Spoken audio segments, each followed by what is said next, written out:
Type 2 civilisation کارڈاشف scale کے مطابق ایک جدید فرضی سوسائٹی ہے جو ایک پورے اسٹار کی انرجی کو استعمال کرنے کی صلاحیت رکھتی ہے، اور اس کے ساتھ ساتھ they could potentially matter on a grand scale، اور وہ انٹرسٹیلر ٹریول کو دریافت کر سکتے ہیں اور ہم سے بڑھ کر کئی گنا زیادہ تکنیکی مادے کی نمائش کر سکتے ہیں۔ اور ٹائپ 2 سویلائزیشن اتنی قابل ہوگی کہ اپنی گلیکسی کے سٹارز کی انرجی کو بھی حاصل کرنے کی صلاحیت رکھتی ہوگی۔ وہ اپنی گلیکسی کے ڈیفرنٹ سٹارز کی انرجی کو حاصل کرنے کے لیے بڑے بڑے میگا سٹرکچرز تعمیر کرے گی اور اس سے انرجی حاصل کرے گی۔ اس سٹرکچر کو ڈائسن سفیر یا ڈائسن سوارم کہا جاتا ہے، جو کہ اس سٹار کی پوری انرجی کو کلیکٹ کر کے اپنے پلینٹ تک بآسانی پہنچا سکتی ہے۔ اور ٹائپ 2 سویلائزیشن ڈیفرنٹ پلینٹس پر جانے اور وہاں پر رہنے کے قابل ہوگی، اور ڈائسن سفیر کی مدد سے جو انرجی کلیکٹ کرے گی اس انرجی کو اپنے پلینٹ پر استعمال کرنے کے ساتھ ساتھ اور دوسرے کاموں میں بھی استعمال کریں گے، جیسے کہ خلائی سفر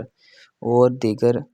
ٹیکنالوجی بنانے کے لیے۔ اب ہماری ملکی وے گلیکسی کے ہر پلینٹ کو انرجی کی ضرورت ہوگی، اور اس وقت ہر پلینٹ پر ٹیکنالوجی پھیلی ہوگی، کیونکہ آج سے کئی گنا زیادہ اس وقت تک سائنس ڈیولپ ہو چکی ہوگی، اور science bio technology nano technology پر مکمل مہارت حاصل کر چکی ہوگی۔ اس سے ٹائپ 2 سویلائزیشن کو کوانٹم لیول اور اٹامک لیول پر ریسرچ کرنے کی صلاحیت حاصل ہوگی، اور یہ سویلائزیشن ایک سٹار سے دوسرے سٹار تک کمیونیکیشن کرنے کے لیے کوانٹم کمپیوٹرز کا استعمال کرے گی، اور کوانٹم کمپیوٹرز بہت ہی طاقتور کمپیوٹر سسٹم مانا جاتا ہے۔ یہ کمپیوٹر 0 اور 1 میں کمیونیکیشن کرتا ہے، اور اس سویلائزیشن کے لیے کائنات کے رازوں پر پردہ اٹھانے کے لیے کوئی بڑی بات نہیں ہوگی، کیونکہ یہ فیوچرسٹک ٹیلیسکوپ اور آرٹیفیشل انٹیلیجنس کی مدد سے آسانی سے پتہ لگایا جا سکے گا اس وقت۔ اور یہ سویلائزیشن نئے پلینٹ کو ٹیرافارم کر سکتی ہے، ایون کہ اس کو بنا بھی سکتی ہے اور ختم بھی کر سکتی ہے۔ ایک پلینٹ اس کے لیے کوئی بڑی بات نہیں ہوگی، کیونکہ اس وقت تک انسان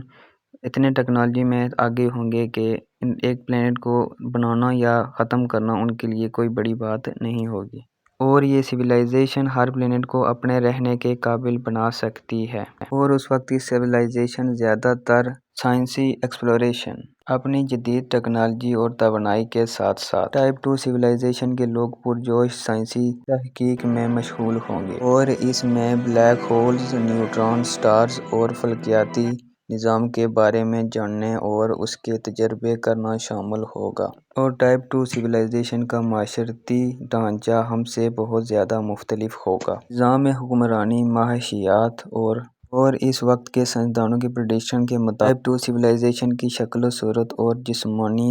صلاحیتیں ہم سے بہت زیادہ مختلف ہوں گی، کیونکہ اس سویلائزیشن کے لوگ مختلف پلینٹس پر رہتے ہوں گے، اور ہر پلینٹ کی اپنی کشش شکل اور اپنا نظام ہوگا۔ اس کی وجہ سے یہ پورے طریقے سے بتانا بہت مشکل ہوگا کہ ہماری جسامت اور شکل و صورت کیسی ہوگی اس وقت۔ اور ٹائپ 2 سویلائزیشن کے پاس بے مثال طاقتیں ہوں گی اور بے مثال خوبیاں، جو کہ ہمارے لیے آج کل امیجنری لگتی ہیں، لیکن ان کے لیے یہ سب کچھ پاسبل ہوگا۔ یہ ہماری فطرت میں ہے کہ ہم وقت کے ساتھ ساتھ اپنے آپ کو بدلتے ہیں اور ہمیشہ نئی سے نئی چیز کو ایجاد کرتے ہیں، کہ ہم انسانوں کا ہمیشہ سے لگاؤ ٹیکنالوجی کے ساتھ رہا ہے۔ اس میں تو کوئی شک نہیں، ٹائپ 2 سویلائزیشن جدید ایڈوانسمنٹ کے دور سے گزر رہی ہوگی، پر یہاں پر کچھ نیگیٹو ایفیکٹس بھی ہیں، جیسے کہ ہم اگر سمجھ سکتے ہیں کہ ایک سٹار کی پوری انرجی کو استعمال کرنا اور اسے اپنے قابل بنانا، اس سے ماحولیاتی آلودگی کا باعث بن سکتا ہے، اور جیسے کہ دو سٹارز کا آپس میں ریسورسز کی وجہ سے جنگ کرنا، جیسے کہ آپ ایک سٹار دوسرے سٹار کے لیے لڑتا ہے کہ مجھے فلانے ریسورس کی ضرورت ہے اور مجھے وہ چاہیے، تو ایسے لڑائی کے مواقع بھی بن سکتے ہیں۔ اس کی وجہ سے ٹائپ 2 سویلائزیشن کو بہت مشکلات کا سامنا بھی کرنا پڑ سکتا ہے، اور نئی ٹیکنالوجی ہمیشہ اپنے ساتھ بہت مشکلات بھی لاتی ہیں، جیسے کہ آرٹیفیشل انٹیلیجنس